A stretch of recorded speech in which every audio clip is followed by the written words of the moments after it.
পৌষের হাড় কাঁপানো শীত দেশজুড়ে। উত্তরে জেলাগুলোতে শুরু হয়েছে মৃদু থেকে মাঝারি শৈত্যপ্রবাহ।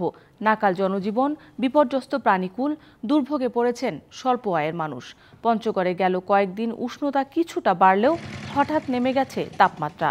শুরু হয়েছে মাঝারি শৈত্যপ্রবাহ। ভোর 6টায় মৌসুমের সর্বনিম্ন তাপমাত্রার রেকর্ড করা হয়েছে তেঁতুলিয়ায় 7.8 ডিগ্রি সেলসিয়াস। ঘন কুয়াশার ঘেরাটোপে গোটা জনপদ। দুর্ঘটনা এড়াতে সড়ক মহাসড়কে হেডলাইট জ্বালিয়ে চলাচল করছে যানবাহন। এই শীতেও জীবিকার তাগিদে বেরিয়েছেন অনেকে। রাজশাহীতে শুরু হয়েছে মৃদু শৈত্যপ্রবাহ। ভোরের সর্বনিম্ন তাপমাত্রা রেকর্ড করা হয় 10 ডিগ্রি সেলসিয়াস। হিমেল বাতাসে শীতের তীব্রতা বেড়েছে চুয়াডাঙ্গায়। থার্মোমিটারের পারদ নেমেছে 9.3 ডিগ্রি সেলসিয়াসে। আবহাওয়া অধিদপ্তর জানিয়েছে শীতের দাপট থাকবে আরও কয়েকদিন।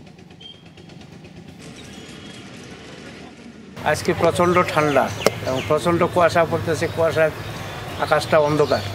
যা কুয়াশা 10 হাত দূরে দেখা যায় না। ঠান্ডার সাথে প্রচুর বাতাস, হাত পা কোকড়া হয়ে যাচ্ছে। এত শীত পড়ছে বাবার, আমরা শীতের জন্য মজ্জাছি, একটা কম্বলও পারলাম না। আবহাওয়ার খবর জানাতে চুয়াডাঙ্গা থেকে আমাদের সাথে যুক্ত হচ্ছেন সহকর্মী কামরুজ্জামান সেলিম।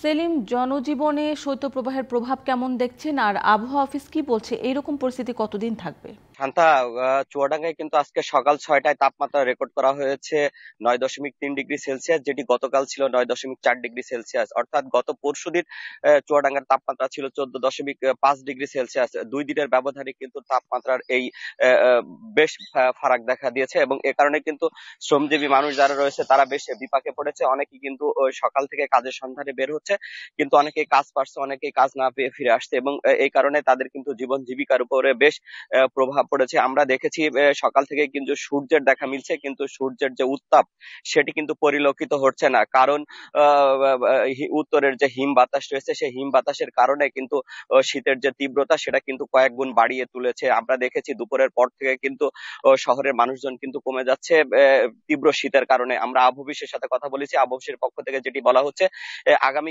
এই সামনের যে সপ্তাহ, সেই সপ্তাহে কিন্তু তাপমাত্রা যে পারদ সেটা কিন্তু আরো কমে আসবে। আমরা জেলা প্রশাসনের সাথে কথা বলেছি, জেলা প্রশাসনের পক্ষ থেকে যেটি জানানো হয়েছে, প্রধান উপদেষ্টার ত্রাণ তহবিল থেকে ইতিমধ্যেই কিন্তু 15,000 কম্বল এসেছে, এবং এর মধ্যে 10,000 কম্বল বিতরণ হয়েছে, এবং 5,000 কম্বল কিন্তু বিতরণ চলছে। এছাড়া ত্রাণ মন্ত্রণালয় থেকে 8,777টি কম্বল এসেছে, এবং সেটি কিন্তু ইতিমধ্যেই বিতরণ প্রক্রিয়া সম্পন্ন হয়েছে। আমরা দেখেছি হাসপাতালগুলোতে কিন্তু বেড়েছে শীতজনিত বিভিন্ন রোগীর সংখ্যা, এর বেশিরভাগই কিন্তু শিশু এবং বয়স্ক। তো শান্তা, এই ছিল চুয়াডাঙ্গা থেকে শীতের সর্বশেষ পরিস্থিতি।